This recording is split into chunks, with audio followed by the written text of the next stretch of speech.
dar continuidade, né, ao evento, lembrando que no início a gente teve a presença das chefes de departamento, professora Luciana e Joyce, que vieram fazer as honras aqui. E, na sequência, a gente vai chamar a professora a Ana Climberes, mas antes disso, agradecer ao Lucas novamente por esse apoio que está dando a nós, que está dando um baita trabalho assim, essa transmissão, né, Lucas? Se não é a paciência do Lucas também, a gente já teria jogado o auditório para o alto, né? Mas vamos chamar então agora a Ana. Ana Climberes. Ela é farmacêutica, mestre em ciências farmacêuticas pela Universidade Federal de Minas Gerais, especialista em plantas medicinais pela UFLA, especialista em paisagismo e revitalização ambiental pelo MAP, doutoranda em medicamentos e assistência farmacêutica pela Universidade Federal de Minas Gerais, fundadora da Vernalis, fitoterapeuta, sommelier de chás medicinais, paisagista de jardins medicinais e gastronômicos, ministrante de cursos, oficinas e palestras para profissionais de saúde e leigos na área de plantas medicinais e fitoterapia desde 2003. Ela já totaliza mais de 270 cursos ministrados em várias universidades, conselhos, incluindo o Sistema Único de Saúde, ONGs, entre outros locais. Ela foi coordenadora do curso multiprofissional de pós-graduação em plantas medicinais e fitoterapia do Instituto Rony, realizado em parceria com a Faculdade de Conchas e com a Vernalis. Ela também atuou no curso de formação intercultural de educadores indígenas da UFMG, nível de licenciatura, e do curso de magistério indígena da Secretaria do Estado de Educação de Minas Gerais. Como docente em disciplinas relacionadas às plantas medicinais e saúde. Desenvolveu trabalhos de orientação de trabalhos acadêmicos e atividades de campo em territórios indígenas.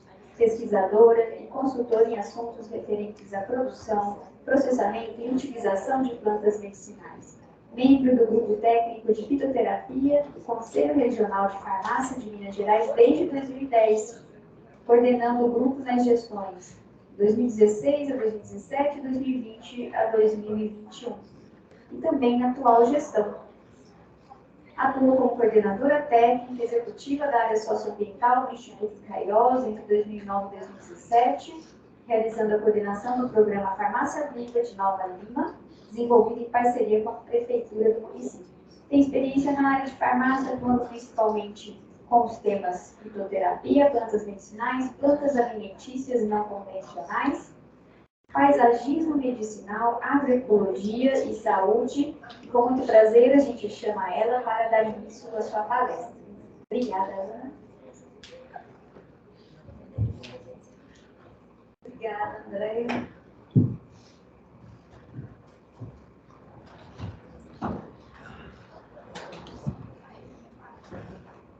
Bom dia, gente. Bom dia. Agradeço a Andréia pelo convite, né? Feliz pela oportunidade de falar de um assunto que vocês vão ver que eu não falo pouco. Eu gosto muito de falar das plantas, gosto de falar muito da fitoterapia, porque é um tema que para mim é mais do que um trabalho. É uma questão que transformou a minha vida pessoal também, que eu uso muito, essa questão de usar as plantas não só como fitoterápico, mas a questão do plantio, de ter elas ao meu redor, faz muito parte assim, da minha vida. E aí, a gente não pode falar de planta medicinal sem começar pela biodiversidade brasileira. A gente está no país que tem o que é considerado a maior biodiversidade do planeta. Então, está aqui, né, no verde mais escuro, representando que tem a maior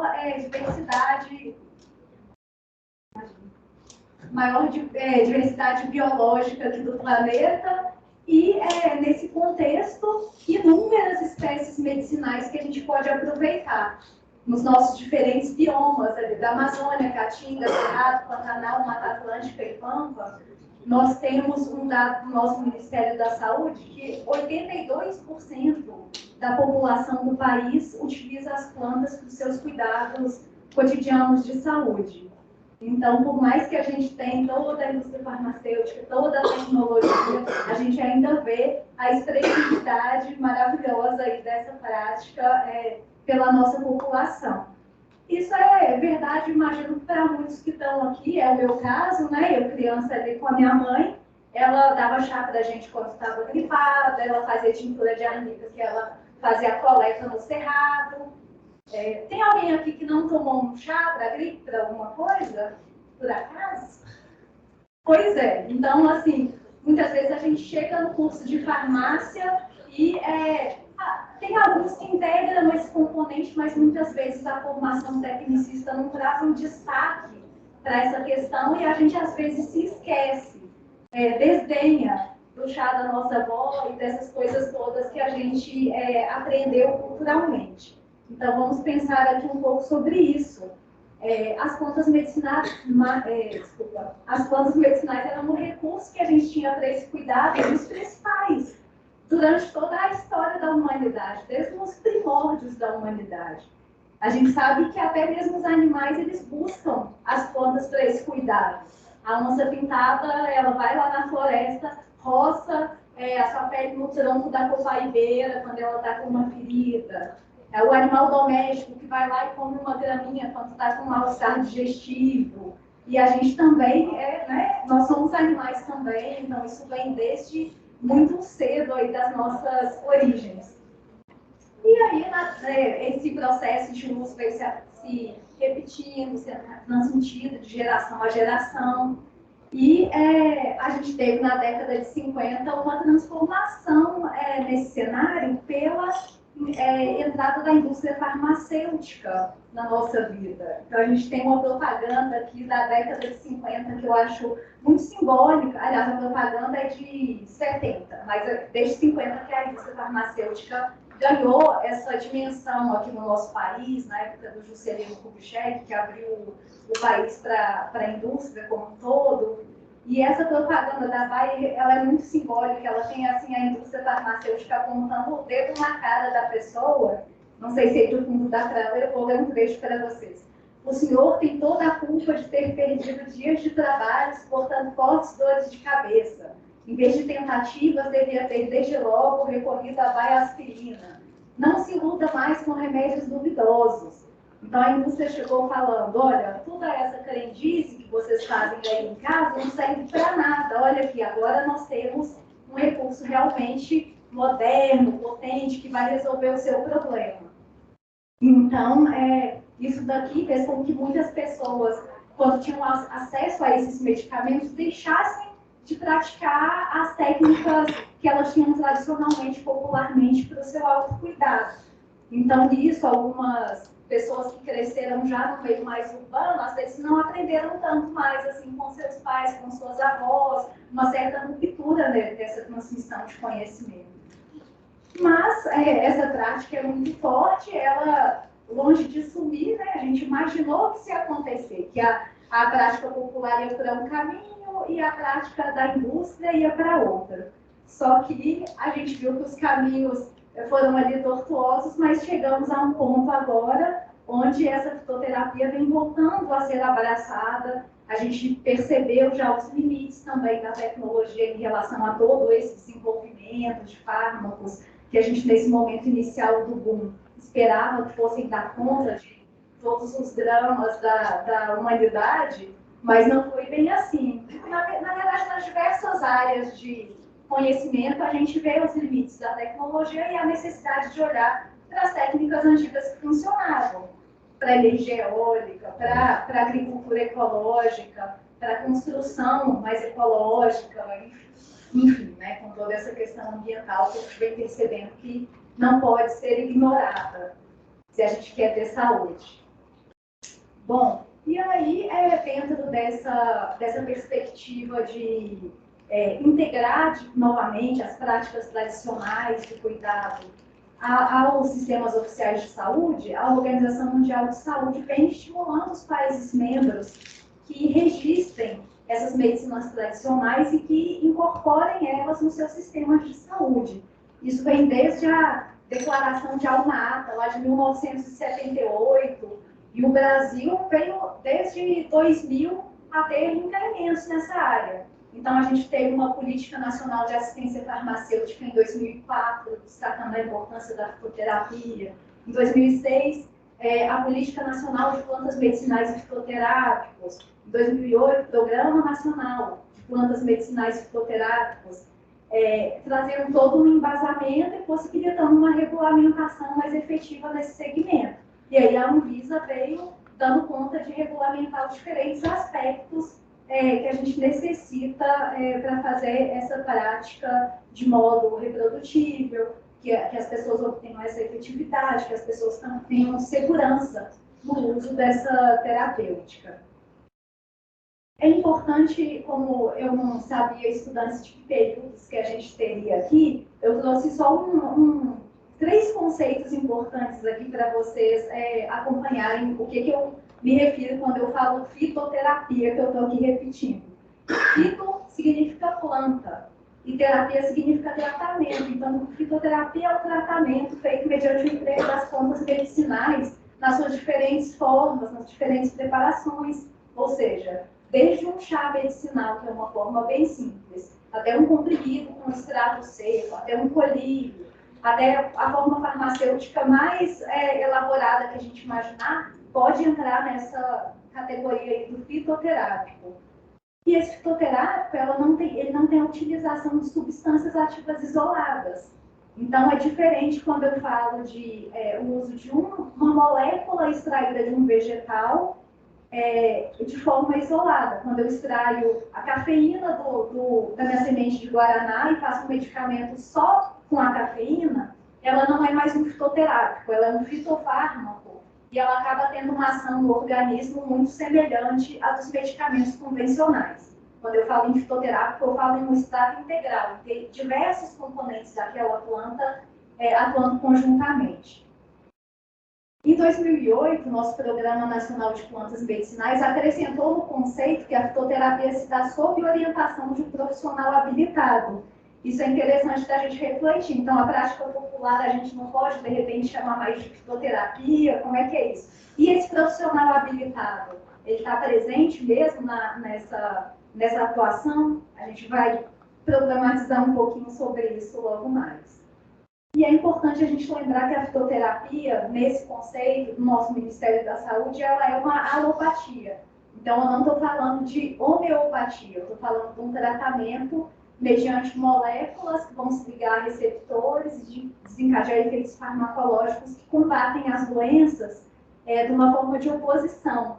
A homeopatia é quando a gente faz a cura pelo semelhante. Não sei se alguém já viu, já tem uma noção da homeopatia. Ela trabalha com substâncias que causam aquelas doenças de forma diluída, numa farmacotécnica própria, para combater aqueles mesmos sintomas, aquelas mesmas doenças. E na homeopatia, a gente não usa só planta, a gente usa também animais, minerais, algumas diferenças aí, né, bem básicas. A homeopatia é muito mais recente, ela surgiu há 300 anos atrás na Alemanha, a partir da observação do médico, o Dr. Samuel Hahnemann. Então, é outra questão. Às vezes, no popular, as pessoas acabam misturando, não sabendo muito bem o que é homeopatia, achando que tomar um chá é homeopatia. Então, esses conceitos, às vezes, embolam no meio de campo. E a gente, como estudante, como profissional da área da saúde, precisa se apropriando para a gente entender que são práticas distintas e que podem atender a realidades de saúde diferentes. Outro conceito importante aqui para a gente são os princípios ativos, que a gente ouve muito falar também, são as substâncias responsáveis pelos efeitos farmacológicos que a planta vai desencadear. Podem ser os efeitos positivos e, às vezes, também alguns efeitos adversos que fazem parte da sua ação farmacodinâmica no organismo. E ainda um conceito que a gente já começou a tratar aqui, que é o fitocomplexo, que é o conjunto de todas as substâncias que a planta produz ali no seu metabolismo primário e secundário e que conjuntamente vão desencadear os efeitos biológicos de uma planta medicinal ou de seus derivados. Então, a planta, quando eu falei lá, a semente do guaraná, ela não tem só cafeína. ela tem diversas outras substâncias, outras metilxantinas, alcaloides, flavonoides, óleos essenciais, as palavras bonitas todas que a gente gosta de usar, e por isso ela muitas vezes tem dentro da sua composição alguma coisa que modula uma ação, que torna essa ação da cafeína mais suave de algum modo, ou que combate algum efeito colateral que algum componente que está ali presente poderia causar. Então, tem uma inteligência química atuando ali de forma cinética. Quando a gente pensa, não sei aqui se o pessoal já fez farmacologia, alguém, levantem a mão quem fez já farmacologia. Muita gente ainda não fez. Se a gente pensa naquele modelo de que o medicamento é como um plug que vai se ligar em uma tomada, que eu representei aqui, né?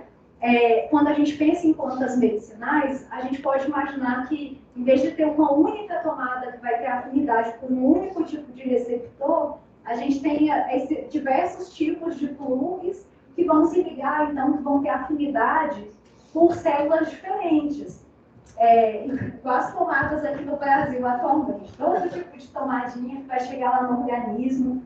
Trouxe um exemplo aqui que é a erva cidreira de arbusto, ela é planta nativa brasileira, Lívia alba. Quando a gente toma um chá, uma tintura, um comprimido de Lívia alba, a gente tem aí, por exemplo, componentes que vão ter afinidade pelo sistema nervoso central. Então, vai ter uma tomadinha que vai lá e vai se ligar nesse tecido específico para desencadear uma ação tranquilizante, uma ação para insônia, calmante. Vai ter também outros tipos de tomadinhas que vão se ligar lá por exemplo, na musculatura lisa e vão desencadear um efeito de aliviar a dismenorreia, as cólicas menstruais, e assim sucessivamente. É uma planta que vai ter ação expectorante, é uma planta que vai ter ação antidispéptica, ou seja, que vai auxiliar na digestão, vai ser boa contra gases. Então, isso acontece numa única planta devido a essa química que está ali presente. Então, tem profissionais de saúde que às vezes ficam meio dando um descrédito, falam, não, mas você está me falando que essa única planta aqui vai resolver 5 problemas de saúde? Como que isso é possível? É possível porque, biologicamente, ela produz diversos componentes. Então, tudo isso já está bem compreendido e bem descrito nos meios científicos, na medicina baseada em evidência.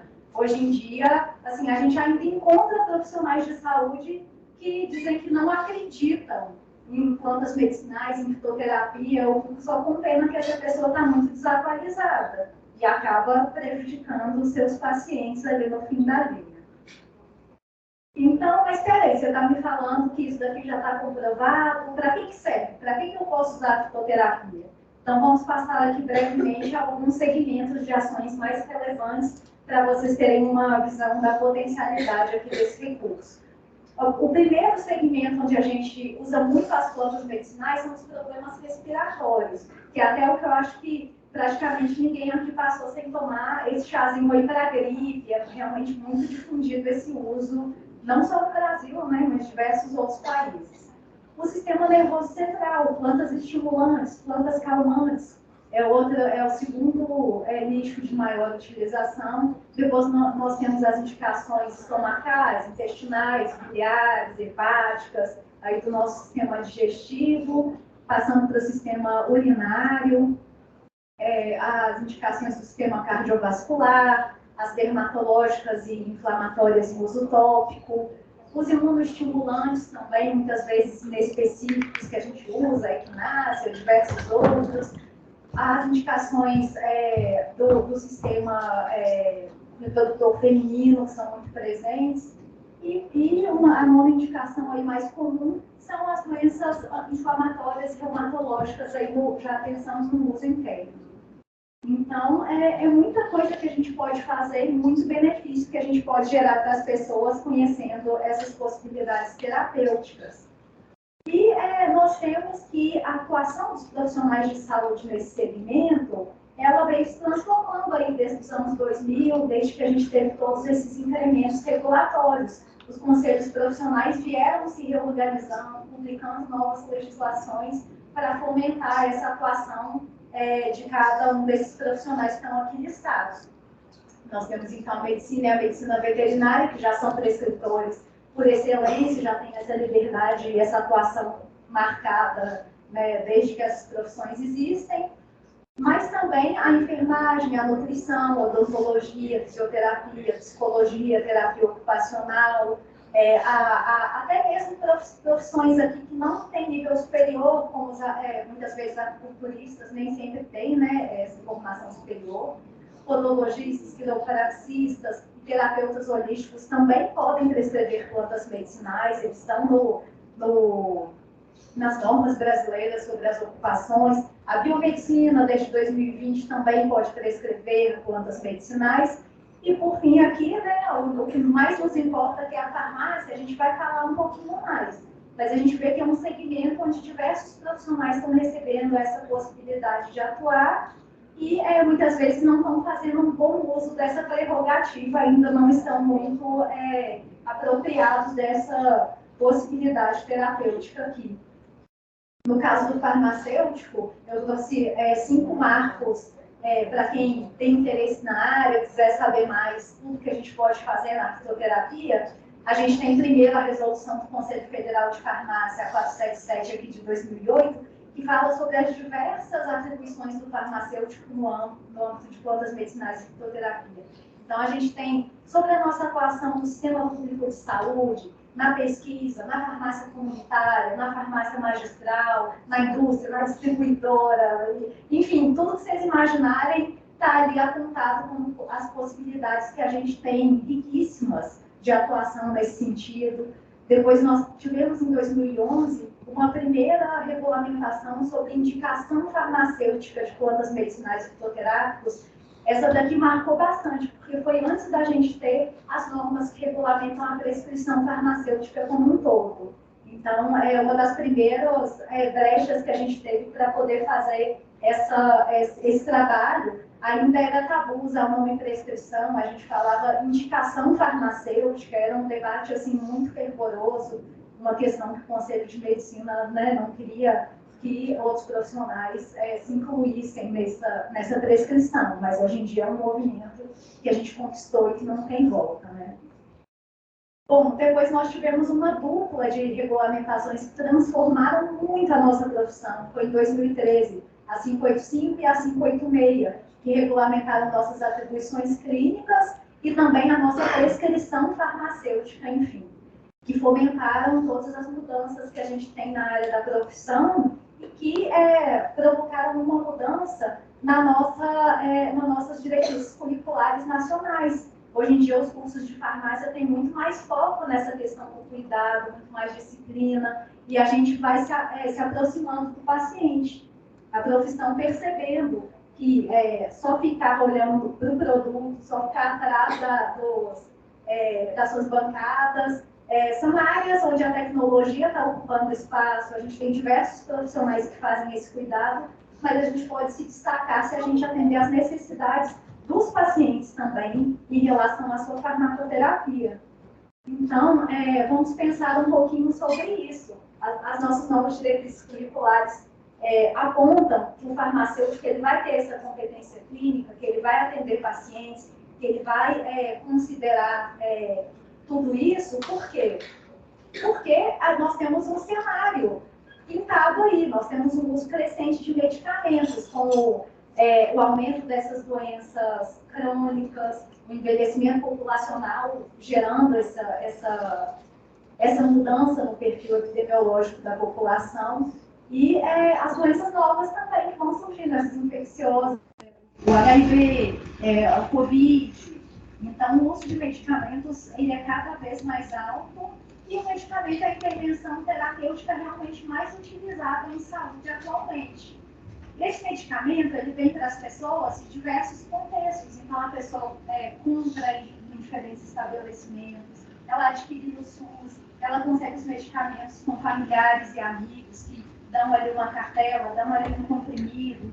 No caso das plantas medicinais, muitas vezes conseguem no seu próprio quintal ou em alguma área de coleta.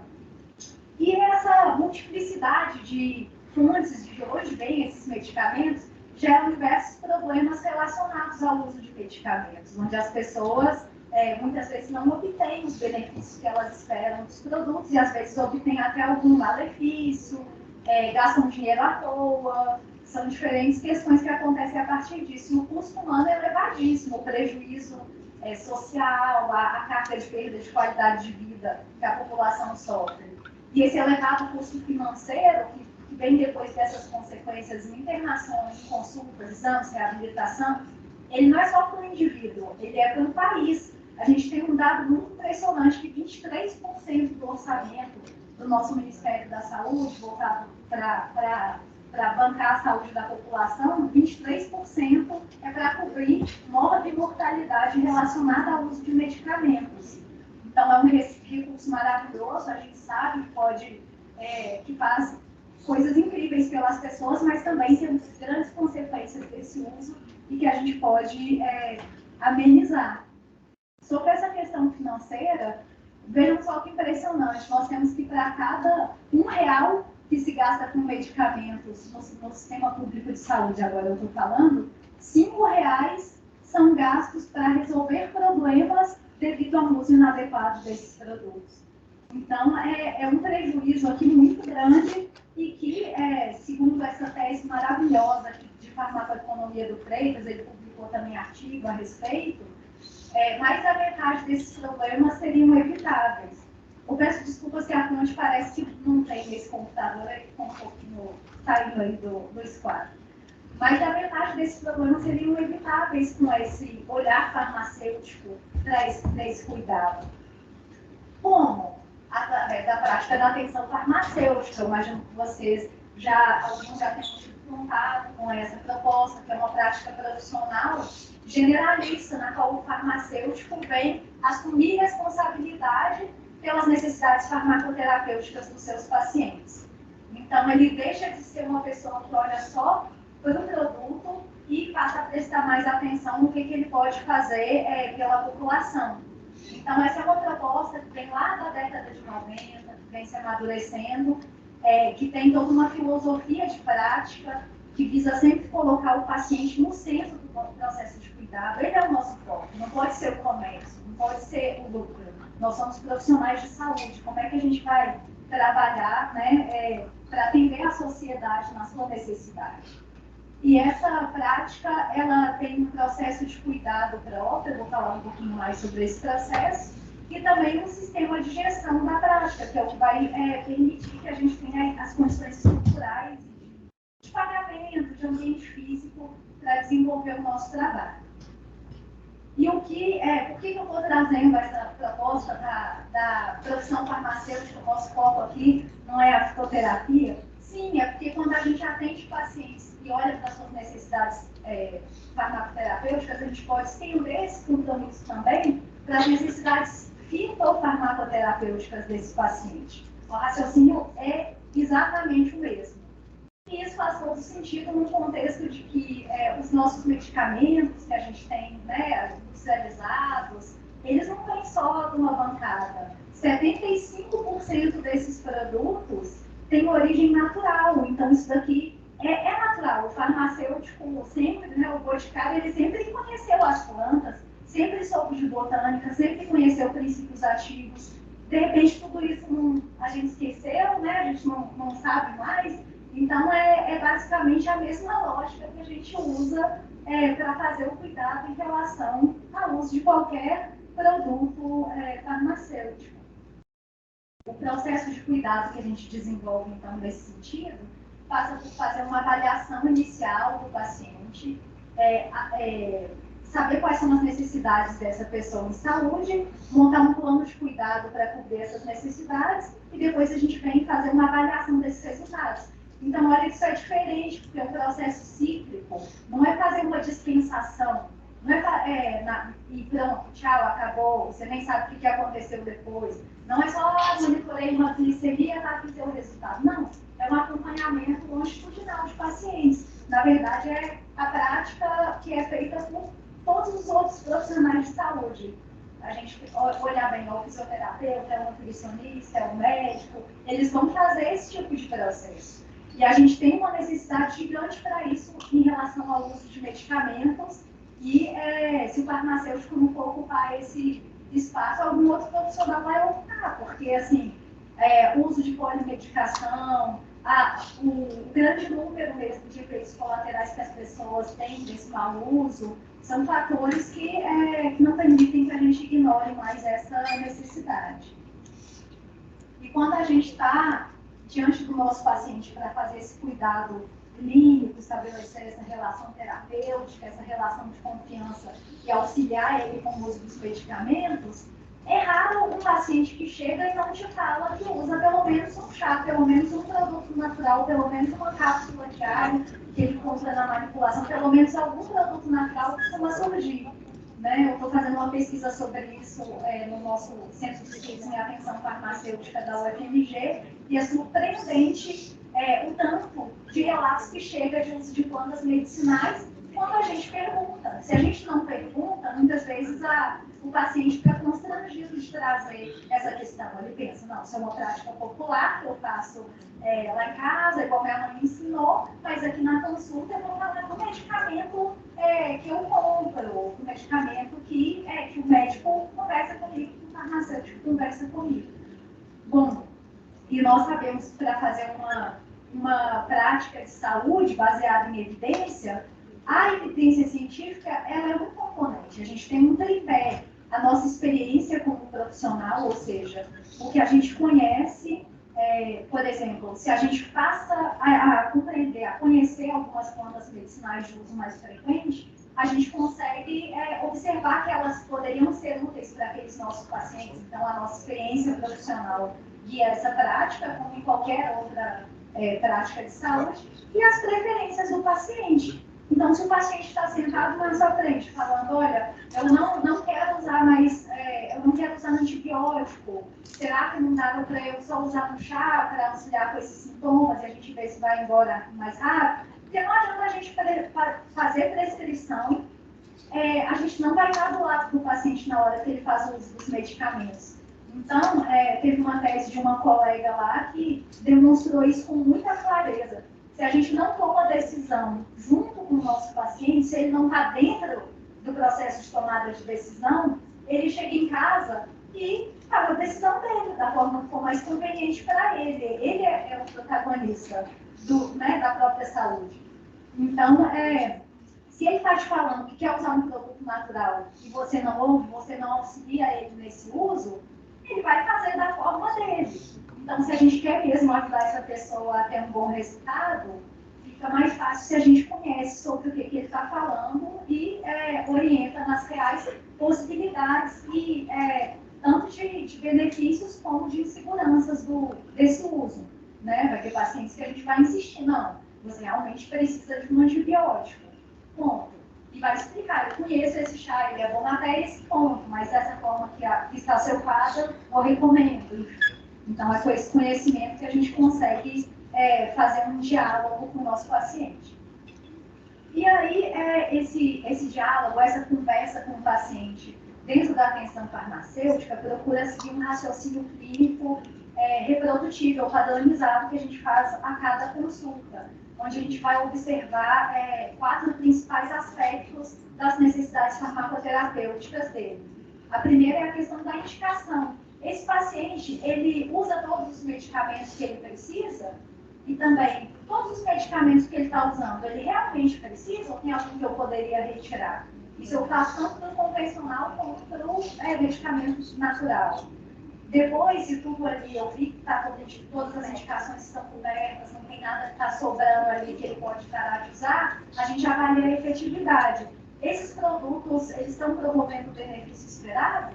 A pessoa está ali usando aquele medicamento há anos, mas ela está obtendo o controle da pressão arterial, ela está obtendo o alívio da cólica menstrual, como é que é? Está funcionando?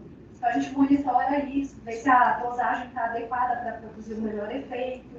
A pessoa está tomando chá de 1000 folhas para cólica menstrual, mas não está aliviando completamente, será que eu preciso aumentar essa dose?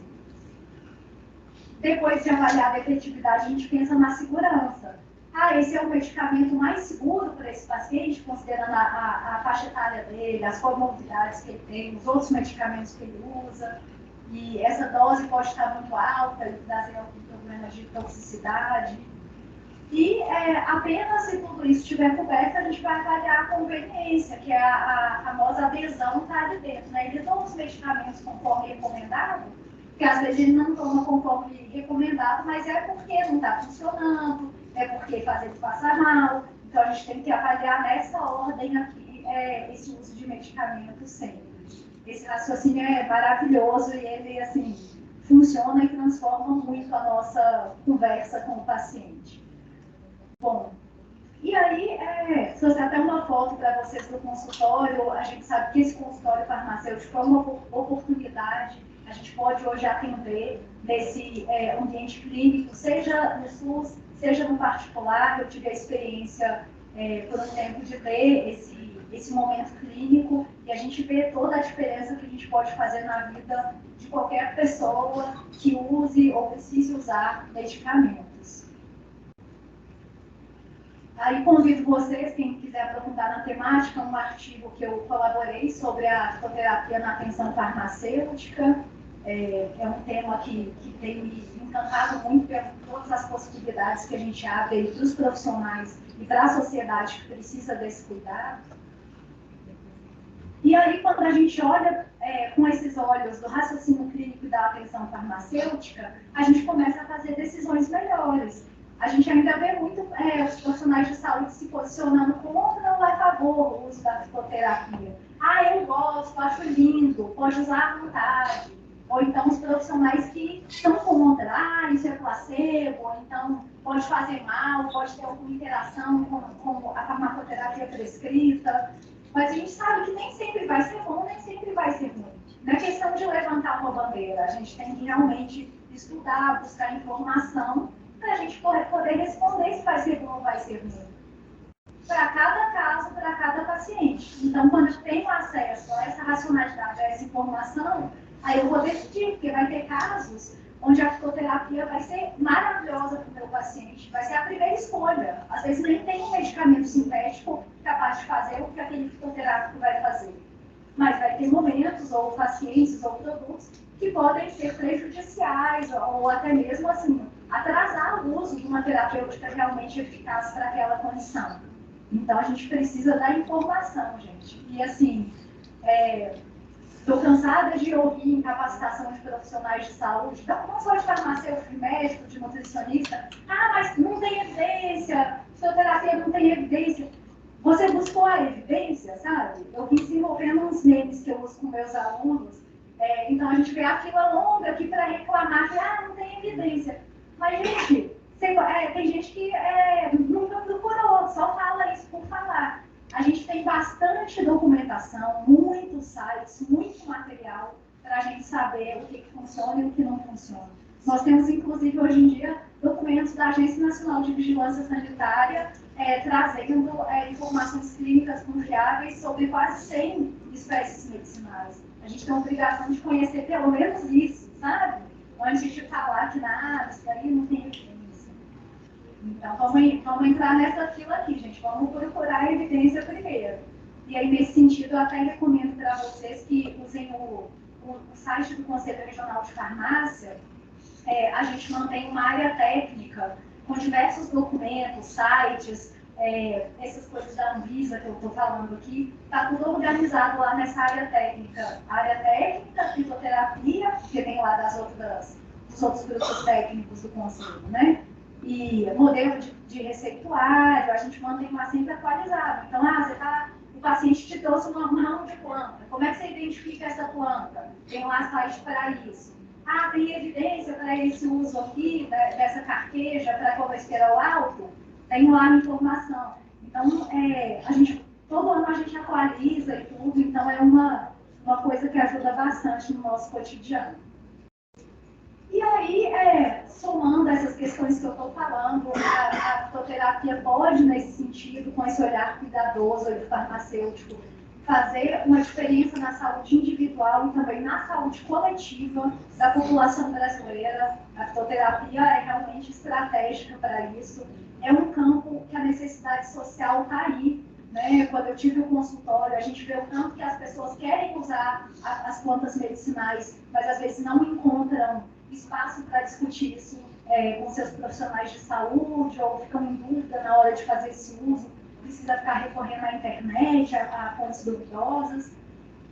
Está aberto aí para a nossa prática e tem esse potencial gigante de inovação, de geração de produtos, serviços, enfim, o céu é o limite, né? Vocês estão jovens aí com diversos recursos à mão, com inteligência artificial, vamos usar também os conhecimentos tradicionais para potencializar, então, essa possibilidade de colaboração para os nossos pacientes para o planeta. Lembrando que assim, o nosso Programa Nacional de Plantas Medicinais destaca a importância estratégica da fitoterapia para o desenvolvimento nacional. Sabe, hello, sabe, maior biodiversidade do planeta, sabe, passou da hora para a gente olhar para isso. A gente vê que não temos ainda um registro bacana da nossa medicina tradicional brasileira. É mais fácil a gente ir numa consulta de medicina tradicional chinesa, antroposófica, ayurvédica, qualquer coisa, e a gente não tem onde aprender sobre a medicina tradicional desses diversos povos que a gente tem no Brasil, sabe? Isso é muito, muito triste, muito frustrante. Eu trabalhei um tempo com essa questão de interface com povos indígenas, tá? Que até um estudante nosso que morreu, é uma população que, assim, uma vulnerabilidade gigante, um conhecimento incrível, e a população segue marginalizada, segue sendo acuada mesmo a desaparecer. Bom, então, nós temos que pensar que as nossas práticas tradicionais e populares de saúde, elas precisam ser trazidas à tona, a gente precisa dar valor, precisa registrar, precisa estudar, falar mais delas e parar de pensar que o que a gente aprende, não, mas eu sou farmacêutico, eu sei. Nessa área da fitoterapia não é bem assim. Às vezes seu paciente chega e ele te dá aula, ele sabe muito mais daquele óleo de copaíba do que você, que ainda não teve essa prática, não teve esse uso. Então, é um momento, quando a gente está falando desse assunto, da gente ter humildade, da gente valorizar as práticas que as pessoas já têm. Lógico que vai ter momentos onde a gente pode colaborar e vai falar, olha, a senhora sabia que vai ser melhor você só pôr água quente em cima desse capim cidreira, é melhor do que você ferver? Então, a gente pode contribuir também. Mas o conhecimento do outro também tem sua importância, também vai contribuir nessa construção, na criação mesmo de um diálogo. Não só com um monólogo profissional que sabe tudo e o paciente que não sabe nada.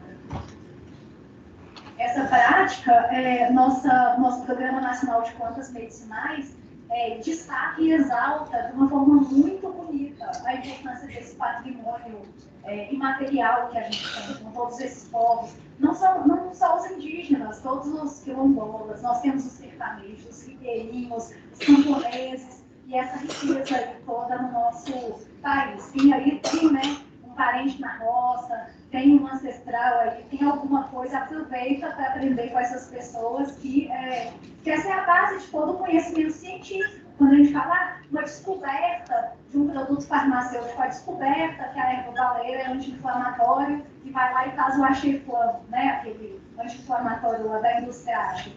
De onde que veio o conhecimento sobre esse mato aí, sobre essa erva baleira? De povos tradicionais, essa é a base de todo esse conhecimento farmacêutico moderno. Então, quando a gente relega essa prática a um nível de folclore e acha que aquilo ali é tudo lorota, é tudo mito, e o medicamento que é muito bom, é porque a gente não está ligando alguns pontos. A etnobotânica é que traz esse potencial de descobertas. E aí, trazendo que um relatório aqui sobre a nossa perda de biodiversidade, ela não tem precedentes na história da humanidade. A gente está acabando com tudo, inclusive aqui no Brasil, e nesse sentido, os povos tradicionais também estão sendo cada vez mais apertados até o ponto de muitos desaparecerem ou perderem o acesso a essas plantas. Então, quando a gente perde esse conhecimento, é assim, né? Queimar as enciclopédias, é assim, uma ação muito de visão curta, quando se pensa que você vai, né, fazer pecuária, porque a gente poderia gerar dinheiro, gerar da cadeia produtiva e gerar ativos para o país por meio de manter essas pessoas nos seus territórios e conversar com elas e aproveitar os ativos que a gente tem aí na nossa biodiversidade. Então, já estamos pegando um pouco aqui para o final. Como eu queria trazer bastante dessas potencialidades da fitoterapia para vocês, que são estudantes, para vocês todos virem aqui para essa área, o Programa Nacional de Plantas Medicinais Fitoterápicas traz alguns eixos de desafios que a gente precisa atender. Então, o primeiro é a conservação da biodiversidade e esses saberes tradicionais associados, o fortalecimento de toda a cadeia produtiva e de utilização, o acesso à informação, aos produtos e aos serviços da fitoterapia, a capacitação dos recursos humanos, avanço de pesquisa, desenvolvimento e inovação, avanço também na regulamentação. Temos algumas brechas em relação à coleta de plantas nativas, ou a como as farmácias vivas podem ser potencializadas no SUS, a integração de todas as anteriores, como que isso tudo se integra em uma rede. A indústria quer fazer um fitoterápico, mas uma comunidade tradicional poderia gerar a coleta, gerar a rede produtiva, como tudo isso aí pode se encaixar. E eu trago algumas outras potencialidades que não vão estar lá no programa, mas de atuações criativas, diversificadas, que eu tenho visto por aí nesse campo das plantas medicinais. Da atuação nos consultórios e práticas integrativas e complementares como um todo, é uma questão que vem ganhando um lugar bastante interessante ali no Brasil afora, de norte a sul, área de estética, onde as plantas medicinais são muito interessantes, os spas, clínicas e produtos veterinários. Muitos proprietários de animais, tutores, preferem usar também esses produtos naturais.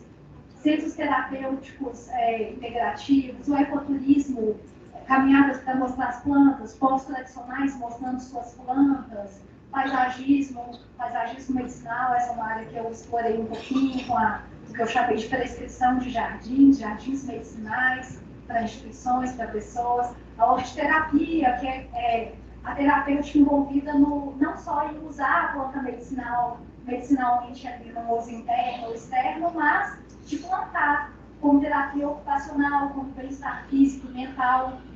A educação ambiental vem crescendo muito nas escolas, as casas de chá, a gente vê esse movimento aqui em BH, né, também acontecendo aí em diversos outros locais. A área da cosmetologia e dos alimentos, plantas medicinais em alimentos, a área de roupas. Roupas assim, essas estampas botânicas, a gente vê, são infinitas possibilidades. Tem um colega nosso do Conselho de Farmácia, que foi numa loja de roupa de cama, travesseiro e tal, que borrifava óleo de capim-cidreira no ambiente, óleo essencial, que ele dava aquele acalmada no cliente, já ficava querendo tirar uma soneca, já era a identidade da loja. Então, assim, pensar fora da caixa, né? Tudo isso aí vai crescendo. As áreas de arte e design a partir das plantas, a aromaterapia e o uso das plantas medicinais como inseticidas também são possibilidades que a gente tem. Trouxe alguns exemplos aqui da Ana Curada Chás, que faz blend de plantas medicinais para chás gastronômicos, murais pintados de plantas medicinais, uma colega arquiteta, o artesanato feito com plantas aqui com o dente de leão no Amaná Atelier, e também com a minha empresa, né, a Bernardes Plantas, com essa questão do paisagismo medicinal. Então, agora eu vou resumir um pouquinho do que eu falei. Então, com as plantas medicinais, a gente tem essa oportunidade de inovar e de ampliar o alcance da nossa atuação profissional, a oportunidade de promover saúde integral, não só olhando para o corpo humano, mas olhando para um todo, para o ambiente, para uma possibilidade diferente da gente interagir no planeta. É um diferencial profissional que a gente vai ter, que vai nos posicionar em vantagem no mercado, tem essa questão aí também bem pragmática, e que promove o estreitamento dos nossos laços com os nossos pacientes, com as comunidades, com as pessoas que a gente atende. A planta medicinal é assim, muito querida pelo povo brasileiro. Na medida que você trata desse assunto, a pessoa quer em você. Você pode estar numa drogaria. Se você conversou com a pessoa sobre o uso do chá ali de picão para icterícia do bebê, ela vai voltar e vai querer conversar com você, ela vai comprar no seu estabelecimento. Então, assim, um fator de formação de vínculo mesmo do profissional de saúde com o público que atende. E, além das oportunidades, eu queria destacar também as responsabilidades, porque é nosso compromisso profissional. A gente tem afinidade, gosta ou não, a verdade é que existe uma necessidade social para o uso adequado das plantas medicinais e a gente tem que olhar por isso, é o nosso compromisso. Se um paciente, você vê uma pessoa que está usando chá 40 ervas para emagrecer, é nosso compromisso educar a população que aquilo traz malefício. A gente não pode fechar os olhos para essa realidade tão presente, 82% da população brasileira fazendo uso. É assunto de farmacêutico, né? E outro compromisso que a gente tem que assumir é de olhar pela bio e pela sociodiversidade. Senão a gente perde o acesso a todos esses recursos e perde a chance de descobrir assim, curas inéditas para diversos problemas de saúde, perde a chance de exportar essa medicina para outros países, de desenvolver diversas oportunidades aí importantes numa escala nacional mesmo. E isso, gente, tá nos detalhes. Por exemplo, eu estou numa farmácia de manipulação e vou comprar uma casca de barbatimão para fazer pomada.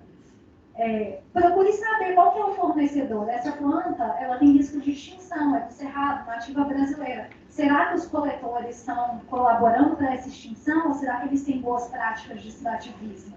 Vamos prestar atenção em tudo que está atrás dessa cadeia produtiva para a gente poder tomar decisões que colaborem para esse cuidado aqui também. E aí convido a todos que aproveitem enquanto estão aí como estudantes, estão na academia, para pregar nos professores que podem te dar suporte, pregar nas bibliotecas virtuais ou físicas e se preparar para colaborar nessa área. Quando eu acabei minha graduação, eu não estava preparada para colaborar nessa área. Eu fui buscando, fazendo mestrado, fazendo especialização, estudando de forma autônoma, mas eu acho que a gente hoje em dia, com o novo currículo, pode chegar muito mais longe já na graduação, considerando tudo que a gente tem a nosso favor hoje em dia. E fecho com esse e-mail aí, gente, que é a minha campanha. Uso de plantas medicinais é assunto de farmacêutico, não tem como a gente trabalhar nessa área sem reconhecer esse campo vasto e importantíssimo aqui dentro do nosso país. O hábito acadêmico, as referências, né? Eu deixei o PDF da palestra também com a Andréia, se alguém quiser depois ver. Queria brevemente agradecer o Centro de Estudos em Atenção Farmacêutica, que é onde eu estou fazendo meu doutorado e explorando aqui diversos desses pontos. Deixo meu e-mail, telefone, o Instagram da Bernardes. Tem muito conteúdo lá bacana, agora eu estou mais parada nas postagens, que eu estou focada lá no meu doutorado, mas espero que vocês gostem, aproveitem o conteúdo e o meu site. Muito obrigada, gente, pela atenção.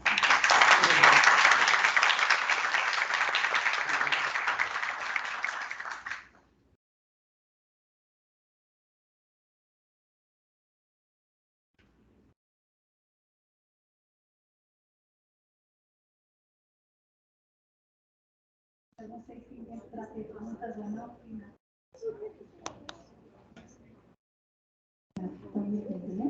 Gente, agradeço a Ana. Tem sim, se você puder, pode?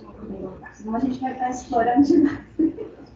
Gente, aproveitando, né, já que a Ana está presencial e a gente não tem esses problemas, né, com conexão e nada, alguém tem alguma colocação, alguma pergunta?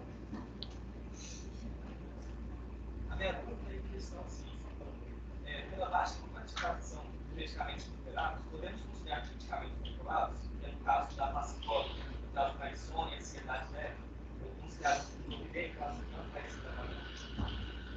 Pode ser utilizado sim, mas a gente tem que lembrar que a planta medicinal vai ter um efeito somatório com o medicamento convencional nesse caso. E tem uma ação farmacodinâmica semelhante. Então a pessoa pode ficar com a sonolência exacerbada, sonolência diurna, Uma questão que é interessante para pacientes que estão em desmame de benzodiazepínicos, por exemplo, a gente tem estudos mostrando que, por exemplo, a valeriana ajuda o paciente a passar por esse desmame, por essa transição. A gente viu um caso lá na farmácia Viva de Nova Lima, que é a que eu participava, os profissionais de saúde estavam usando muito a tintura de erva cidreira para fazer tanto o desmame como um primeiro recurso antes de partir para o uso do medicamento que gera tolerância e tudo. O paciente está passando um momento difícil, está com insônia, assim, está estudando para o vestibular, está com processo de luto. Primeiro, vamos usar aqui um fitoterápico, muitas vezes ele já resolve o problema daquele paciente e ele consegue passar sem precisar da prescrição de um produto que a gente sabe que pode ter depois algumas dificuldades no momento da retirada, né? Essa problemática mesmo dos medicamentos que a gente tem para insônia e ansiedade. Né? Mais alguma pergunta?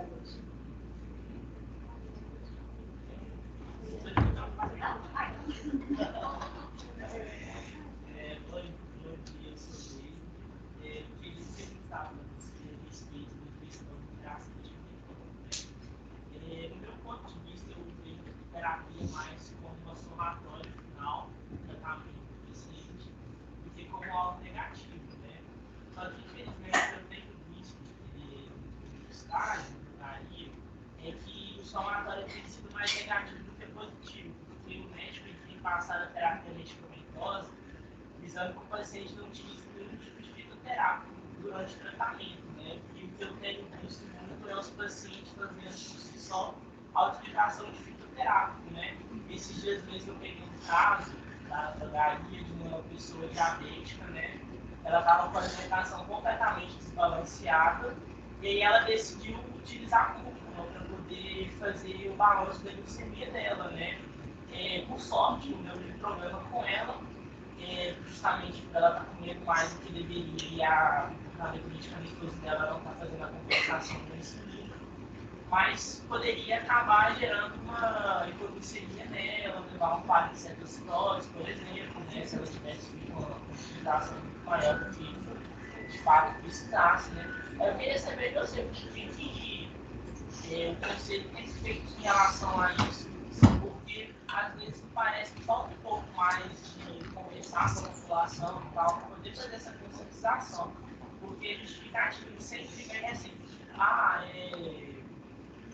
a justificativa que sempre vem é que eu perguntei para um parente me passou esse produto aqui, então eu vou tomar por indicação de amigos, sendo que nem sempre deveria ser assim, né? O que a gente percebe é que como a população sente que não consegue tratar dessa questão com profissionais de saúde, muitas vezes a gente tem que ficar sabendo. No caso que você trouxe é positivo, porque quer dizer que ele tem um diálogo com o seu cliente, com o seu paciente, que pelo menos tem essa informação, já é um ganho. Mas o que acontece é que quando a pessoa vai fazendo essas opções em casa, é importante que isso chegue na gente, que na hora que a gente faz, por exemplo, a monitorização da glicemia, se a gente sabe que ele usa também um fitoterápico, que a gente sabe que tem ação hipoglicemiante, aí a gente às vezes consegue ajustar o medicamento para uma quantidade menor, às vezes, por exemplo, diminuir a insulina, já que o paciente está tomando pata de vaca, a gente tem que ir monitorando, porque a gente não tem essas doses tão determinadas na literatura igual para os medicamentos. Então, é um paciente que precisa de mais acompanhamento ainda quando ele faz esse tipo de opção. O que acontece é que tem momentos onde a fitoterapia realmente pode ter um risco muito grande. Por exemplo, uma colega que trabalhava no ambulatório de hepatites. E assim, hepatite, fígado, sabe? Tudo vai ser metabolizado lá. Então, assim, o receio era muito grande com o uso da fitoterapia nessa conjuntura. Mas aí a gente tem que realmente ponderar para cada paciente. Né? Tem aqueles que vão largar totalmente o medicamento antidiabético prescrito e isso nem sempre vai funcionar a favor dele. Então, acho que quando a gente tem um diálogo muito franco, né? Assim, olha, essa pessoa, por exemplo, está utilizando o açafrão, uma longa. Vamos lá na literatura, tem bases a isso? Não tem? Eu já vi algum artigo a respeito, mas eu não sei muito bem até que ponto que essa evidência chega assim, né, de cabeça. Mas de estudar e ajudar a pessoa. Ah, olha, a forma farmacêutica melhor, você está fazendo assim, você está comprando um açafrão no supermercado aqui seco, esse produto não é bom. Se você quer um efeito medicinal, você precisa de um fornecedor X, você precisa de comprar a cápsula, ou seja, o que a gente achar que é o melhor para esse paciente, né? Então, a gente vira mais uma pessoa dentro da equipe de saúde multiprofissional, favorecendo o objetivo final, que é para o paciente, né? E a conduta, não adianta, gente, ele que define, por mais que a gente fique frustrado e esperneie, né? No final das contas, assim, tem uma razão para a população gostar das plantas, elas realmente funcionam e muitas vezes tem menos efeitos colaterais que os medicamentos prescritos. Então, essa experiência que eles têm. E nós que conhecemos os medicamentos também convencionais, vamos ajudar a balizar essa relação. Mas não podemos ignorar totalmente esse segmento, porque as plantas, elas estão aí até hoje, passaram de geração a geração porque funcionam. Se não funcionasse, minha mãe ia usar a clomínico e eu não ia passar para o meu filho, porque eu passei mal, porque não funcionou. Então, é um ensaio clínico mesmo que a gente tem aí já desenvolvido sobre essas espécies. Mesmo para aquelas que às vezes não estão com robustez de evidência científica, a gente tem pistas muito claras e significativas de que elas funcionam pelas indicações que se fala popularmente. Né? Cuidado é com o modismo. Né? Comodismo, a gente vê essas revistas da banca, babosa de azeite, para paciente de câncer, de diabetes, de reumatismo, queda de cabelo, né? Espinhela caída, tudo que você imagina. E aí que é prejudicial, né? Aí sim. Aí, quando entra nesse nicho comercial, esse comércio a Deus dará, aí a gente pode ter um prejuízo maior para os pacientes, porque quando é uma indicação mesmo que vem de uma linha ancestral, vamos dizer assim, de alguma tradição mesmo de uso. Mas você falou aí, acho que foi bastante importante a questão farmacêutica, mas infelizmente não é todo lugar que tem isso disponível e não é todo mundo que sabe que isso existe, né, a importância disso. Então, por exemplo, uma pessoa leiga que não tem muito acesso à questão farmacêutica, não está seguindo um acompanhamento adequado. Existe algum lugar seguro que ela possa buscar informação sobre isso? Não, infelizmente a gente não tem um espaço oficial. Tem alguns municípios que têm a farmácia agrícola do SUS, que vira um ponto de acesso também a essa informação, igual a gente tem em Betim. Em Belo Horizonte a gente está há anos para ter, mas um processo muito burocrático e assim, frustrante mesmo aqui no município que não chega lá. Então, muitas vezes a gente depende de profissionais que têm esse know-how, que têm esse conhecimento para poder disseminar. Onde a gente vê que a necessidade social é muito maior do que a gente tem atendido. Às vezes a pessoa vai para a farmácia, procura o farmacêutico e ele não tem essa informação, né? Uma coisa que eu acho importante ressaltar dentro da sua pergunta é o seguinte: se você está na manipulação, se você está no SUS, mas não está no atendimento direto ao paciente, né, está fazendo uma dispensação ou gerenciando farmácia, se você está na drogaria, você pode usar o conhecimento da atenção farmacêutica para fazer o raciocínio clínico e para buscar atender o paciente dentro dessa filosofia. Eu acho que isso já ajuda bastante, sabe? Eu vejo que antes, quando eu tentava ajudar uma pessoa sobre o uso de uma planta, eu posso tomar esse pé da pedra aqui, eu estou com pedra nos rins. Eu não tinha um raciocínio sequencial lógico que me ajudava a tomar essa decisão. A minha consulta, vamos dizer, a minha conversa, ela era cada vez de um jeito. Você tem outras doenças? Que medicamentos você toma? Você já tomou essa planta? Então, cada vez eu perguntava as coisas de um jeito, de uma lógica, meio que o paciente que conduzia a conversa. E aí eu ia ver, já tenho tudo que eu preciso. E quando a gente conhece o raciocínio da atenção farmacêutica, acho que é um mapa da vida, é uma coisa que nos dá uma segurança, uma total segurança e confiança da gente conversar e conseguir tomar melhores decisões do nosso paciente, onde a gente estiver. Lógico que o ideal é o consultório farmacêutico, que a gente vai crescendo ainda com essa área. Eu acho que a geração de vocês já vai ver isso aí chegar mais longe do que a minha. Mas, se você assim, estiver dentro de um avião e precisar prestar esse serviço de atenção farmacêutico, o raciocínio está na sua cabeça. Você faz em qualquer lugar, sabe? Eu acho que isso é um passo que a gente pode dar. Ana, professor Bruno, eu sou químico orgânico, sintético, e sempre muito apaixonado por fitoquímica. Mas um grande problema que a gente percebe na fitoquímica é que muitas vezes, né, principalmente em escala laboratorial, você precisa, sei lá, de 1 quilo de um determinado vegetal para você conseguir extrair 3, 4 miligramas de um princípio ativo. Como é que vocês lidam com isso lá na fitoterapia? O que a gente tem que perceber, o que é viável de ser, por exemplo, implantado no SUS ou industrializado, é o que tem uma relação custo-efetiva, onde a coleta vai se fazer viável, dando dignidade para as pessoas que trabalham nessa coleta, até fazer viável para a indústria que vai produzir aquele medicamento. Então, tem algumas coisas que têm grande potencial, que são maravilhosas, mas que acabam ficando de fora, porque não vão chegar nessa relação custo-efetiva. E aí a gente poderia pensar nesse sentido em subsídios, né, em programas nacionais para dar suporte a esse desenvolvimento, mesmo quando essa relação numérica não estiver tão boa ali na ponta do lápis, mas se for realmente para outros países, os ganhos são em outros segmentos, os ganhos em saúde, a redução de todo aquele quadro de mortalidade relacionada ao uso de medicamentos, as economias que a gente pode fazer com essa fitoterapia, talvez justifiquem economias sociais e outros segmentos. Então, quando a gente pensa na cadeia como um todo, assim, né, aí a gente consegue ir além. Mas lógico que eu não vou ter a ingenuidade de achar que isso vai ser tão, né, de uma hora para outra, uma formação de consciência. Eu acho que é um reconhecimento do país dessa grande vocação nativa, né, assim, a gente poderia fazer isso com uma fluidez muito maior do que, por exemplo, a gente faz pecuária e exportar esses produtos, exportar esses saberes. Muita gente vai para a Índia, né, vai para o serviço de saúde. Por que a gente não tem, né, a medicina tradicional brasileira para oferecer ali? Então, são passos que a gente tem que seguir nessa direção, né? Ótimo, muito obrigado e parabenizar pela palestra, foi maravilhoso, assim, adorei. Obrigada.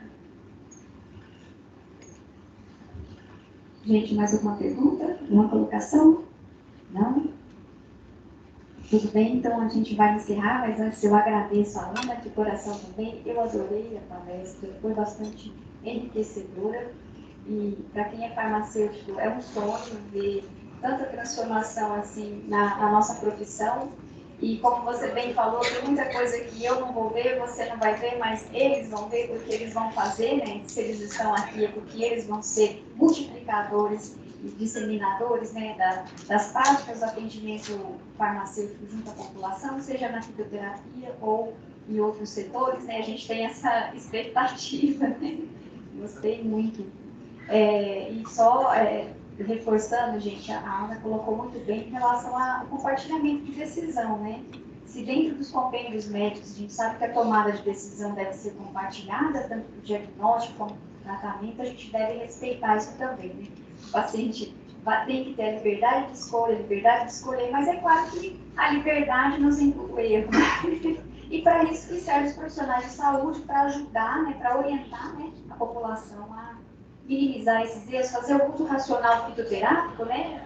A gente daqui a pouco vai ter uma propensão maior a isso, porque tem uma expectativa da gente direcionar, né, o uso de fitoterápicos mais até do que medicamentos industrializados. Quem sabe um dia a gente chega nisso, né? Mas muito obrigada, eu gostaria de dar uma lembrancinha.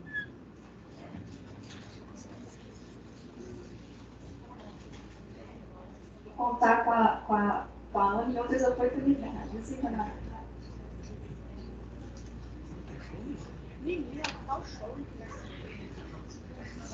Gente, olha.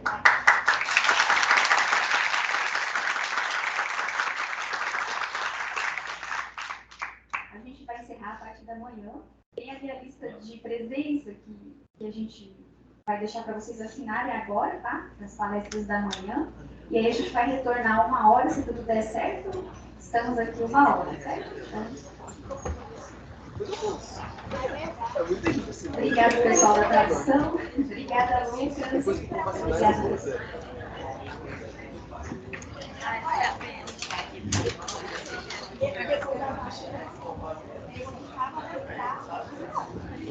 Mas a última coisa.